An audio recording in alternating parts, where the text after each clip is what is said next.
So welcome to HardReset.Info channel, dear viewers. You are watching the video from how to use Intuos Pro M device course, and now I'm gonna show you how to set up this sensor ring, touch ring.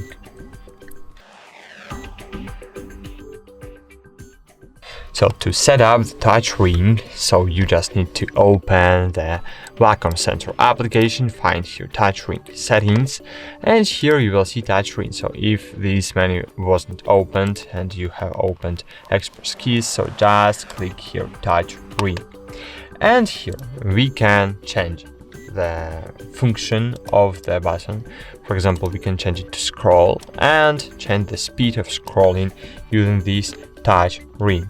For example, I will use it like a scroll, yes. So now I will open, maybe not the Explorer, but I'll try to open our web page.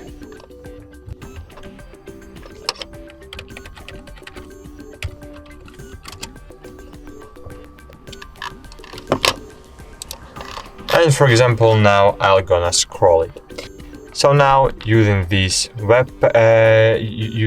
touch ring, we can scroll the web page, as you can see. And as you can see, we can do it with easily, and it's really great. And we can change the sensitivity of scrolling. And now, as you can see, we can do it really fast. And in this way, you can set it up in the way you want. For example, you can change it to the zoom.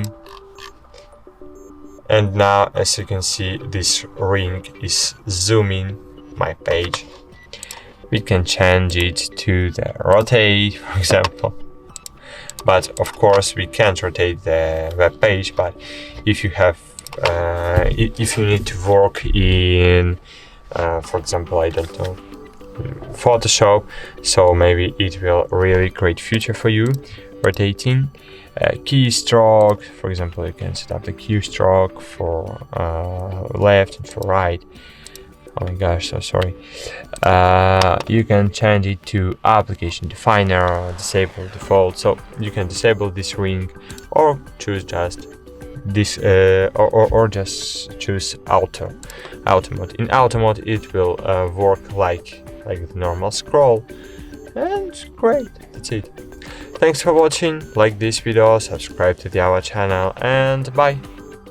See you.